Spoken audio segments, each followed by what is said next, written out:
dangerous, or they were blocking the usage of that sidewalk or area.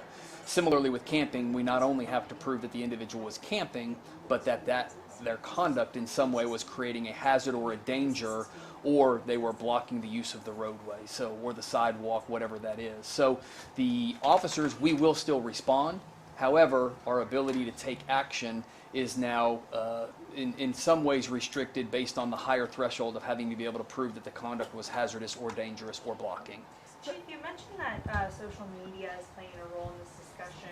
Have the tweets from Governor Abbott played into people's perceptions of the homelessness problem in Austin? You know, it doesn't matter who makes the tweets. If anyone's paying attention to social media, you can see that this is an issue that is both divisive and important to our community, and people are weighing in on it. And there is a lot of rhetoric out there, and I think it's important that we just remember that at the end of the day, we are dealing with human beings here, and that this is a very complex issue, and the time is right for us to come together as a community and come up with a solution that works for everyone. We've heard city leaders say that they've talked to other cities about what kind of policies worked for them, what didn't work for them. Is that something that your office is also kind of seeking, is maybe some answers from other cities that have had these similar issues to find out how you can move forward with that? Absolutely. I think the effort is not only from the city's leadership perspective, but police department and others as well.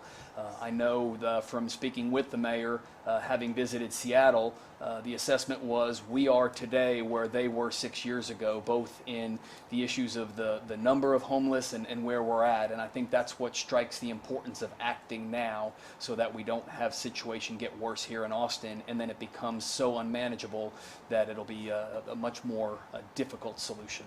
So what kind of recommendations would you like to see next month from the city manager in order for you guys to do your job, well, and protect everyone in Austin, and also care for, people who are homeless as well, just make sure everyone's well-being is taken care of? What kind of recommendations do you want to see? So we're a part of that ongoing discussion as well, and what we're looking at is what is the appropriate solution? How do we address both the need for individuals to have a location to either be housed or to sleep that keeps them safe and allows to address the community concerns of either public safety or just quality of life issues. So the discussion is involving a lot of things. It is the need to keep people safe, both those experiencing homelessness as well as the community as well. So that's what the work being done behind the scenes is what does that comprehensive solution look like? How do you feel as the chief of police having so much emphasis placed on you and your officers for such a complex issue that involves all of your city departments? Well, like in many issues, the police may not be the best equipped or the best trained. We're just simply the only ones available much of the time. We talk about this when we talk about mental health calls and the interaction between law enforcement and the mental health community that is so often fraught with horrible outcomes. But it's important that we're a part of the solution, because we are out there, and there will always be the need for the ability to enforce the law. These ordinances affected specific types of conduct. There are also many laws on the books, the penal code, that address issues that we engage not in the in the whole community, but within the homeless population as well. So we're a very important part of coming up with the overall plan. But we've said this before, and we'll keep saying it, this is not a situation that you arrest yourselves out of. One thing you mentioned during that forum that I would like a little clarification on is you were talking about possibly needing warrants to be able to search tents because of the changes in the ordinance. Can you clarify that? Well, what we're having to look at is if people are camping, and if that tent, if they're more physical structures, if they're more sophisticated in their structure, just like we need to get a search warrant to enter some people's homes searching for evidence, we have to understand the threshold for when would someone's encampment or structure potentially reach that same threshold, so that we're not violating the law in searching and seizing evidence. Because the last thing we would want is to conduct a search and obtain evidence that then would be suppressed in a subsequent court hearing because the search was deemed illegal. So just like you have rights in your home to be protected against an unlawful search, the question is, at what point would someone's tent or physical structure reach that same threshold? So right now you don't understand what that threshold is. This is discussions that we're having with our legal staff right now. Again, not necessarily new discussions because this has been an issue prior to the ordinances changing, but the question is now that we're seeing camps become more elaborate and structures become more elaborate, when do we hit that threshold? So if there are calls that you go out, your officers go out on, and there's really no violation, you can't issue any tickets or anything, aren't we just wasting your officers' time? No, the community needs to continue to call if they believe that their safety is in jeopardy or if they believe that the conduct is impacting quality of life issues. The officers are in a position now where they're going to have to make that determination.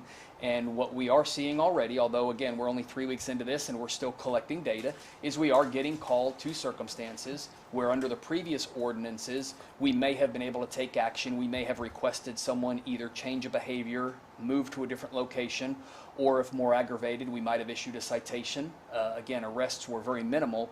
However, now with these changes, we're unable to do so. And that's the data that we're collecting now because that's an important part of this assessment that we will do as a community as we uncover what the proper steps going forward is what has been the effect of these changes. Is APD asking for more officers in the next budget? The City Council committed through resolution in last year's budget to a 5-year staffing plan. And so we are, again, in discussions through our budget this year on maintaining that plan.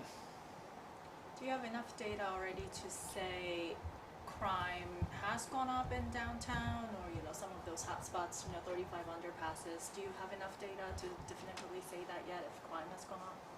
No, with only 3 weeks of these ordinances being in effect, there's no way to assert whether or not there's been any increase in crime, and then even if there were to be one, whether it was directly related to these ordinances. Again, this is work that needs to be done. It's be a lot of analysis, but we need a much larger data sample and more time to look at that.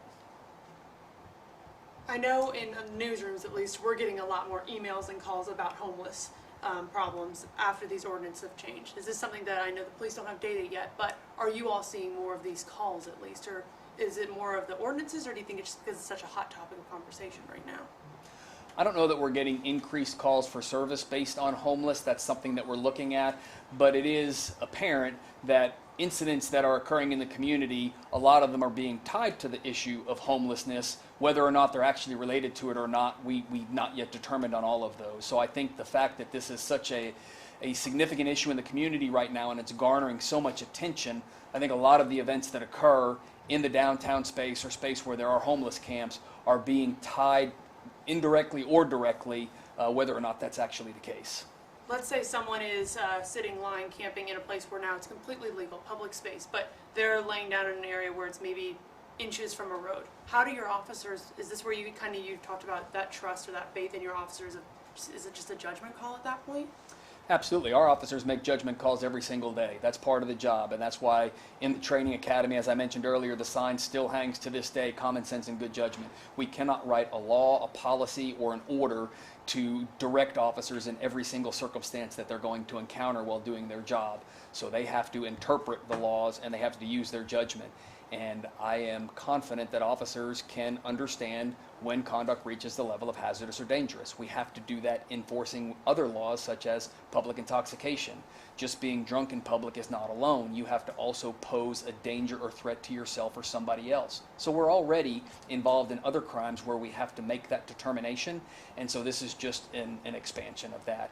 In the example given, if a person was lying down only inches from a roadway, that is likely going to be a violation because not only is it a hazardous or dangerous threshold, but you cannot be obstructing that passageway. And that would reach the level of obstructing. If someone was having to step over you or walk extremely closely to a roadway or step into the roadway to get around you, then that would be a violation. Do your officers still have that conversation with the person about, well, here's a shelter that you should go to instead of being here? When there's no, violations happening, do they still spend some time talking to the people, or do they just leave right away when they determine? So with the change to the ordinance and the direction that we were given that we were to focus on conduct that was hazardous or dangerous or that was obstructing a passageway, If officers are dispatched to a scene or come upon it on their own, and the conduct does not rise to the level of hazardous, dangerous, or blocking, then we will not be asking someone to change that behavior, because we don't ask people to change a behavior that is no longer against an ordinance or a law. Do we want to shift to the other topic? Before you guys shift, may I get the dean's bag? It's right over here, Oh, sure. somewhere. Purse? It's around her purse on her. Black purse? It's that one, the black one? Sure. That's a briefcase. That's what's that one here. Yeah, I got, thank you.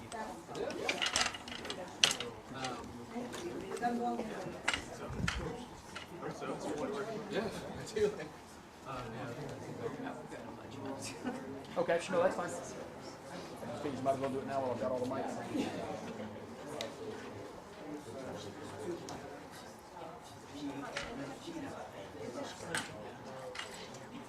Victor, get skinny. Gotta fit through that little hole. Thanks. Oh, sorry.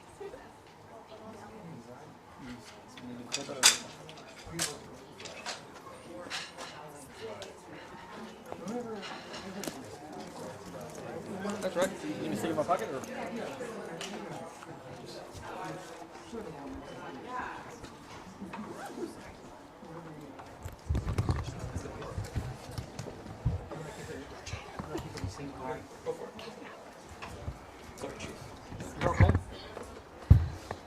Is that clipped on? Thank you. Questions? Is that? Questions? No, this is on the shooting. Oh, Other night.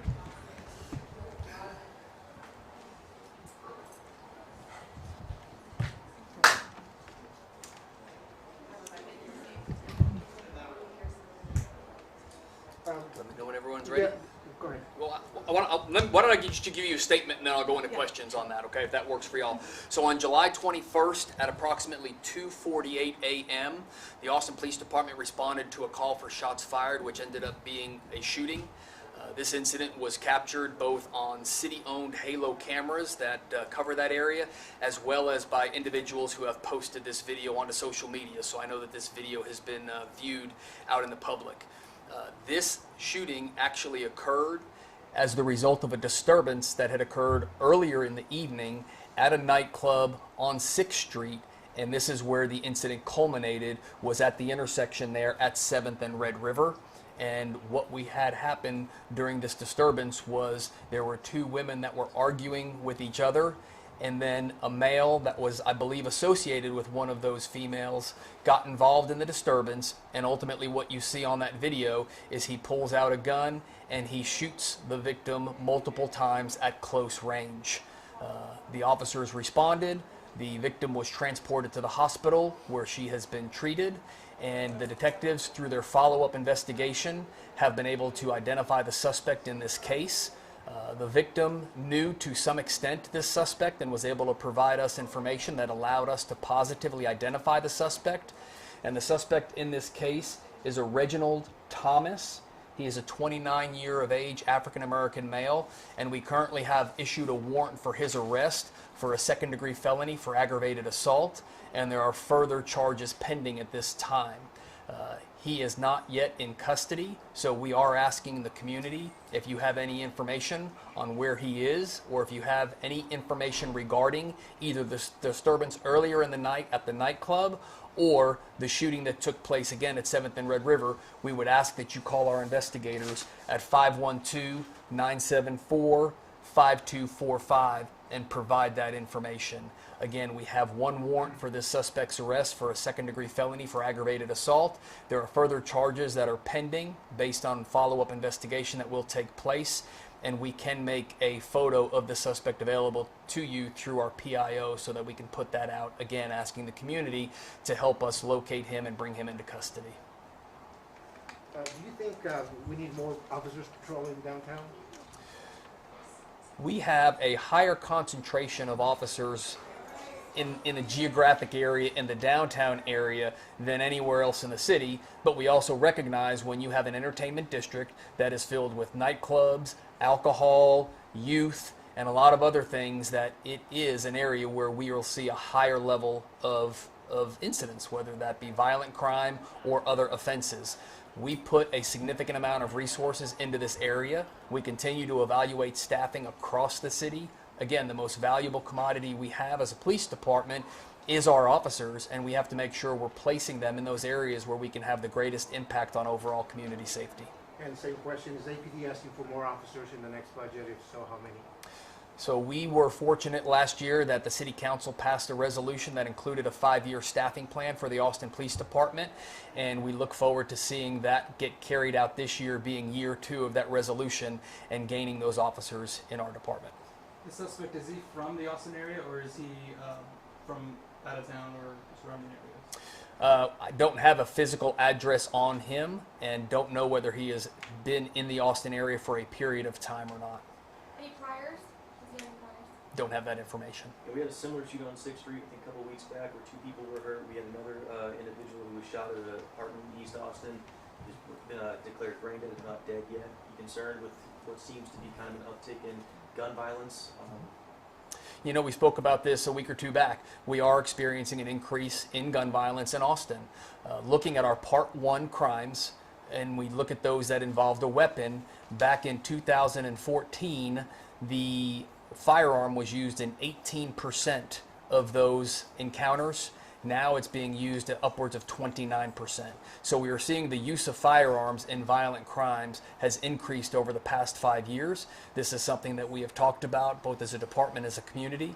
We've taken steps as a police department to address this because we've seen this growing over the years. This started with the implementation of the Violent Crimes Task Force that we put together almost 2 years ago now. A group of officers that their sole focus is following up on violent crimes, a street task force that can do some legwork for some of our investigative units and track down some of the most violent offenders. And in their first year of operation, they removed over 50 illegal guns from the street. So we have taken actions to address this increase. The most recent action we took is we've created an aggravated assault unit. And this is a unit that will focus on investigating all aggravated assault calls instead of having them dispersed amongst the investigators working in the different geographic regions of Austin. We've now centralized that so that we've got a concerted, focused effort on addressing aggravated assaults because, again, we are seeing the increase in both the aggravated assaults and the use of firearms. What do you think has changed to spark this increase in aggravated assaults, use of firearms, things like that? You know, we don't have any one particular reason behind this. Austin is still the 5th safest major city when it comes to violent crime. So Austin is a very safe community. We are starting to experience some of those growing pains that our similarly situated cities have as well. And that's, again, why as a police department, we pay attention to the data. We look to see what's happening as in the community, and we change our efforts in that area, such as creating these 2 units to address this issue.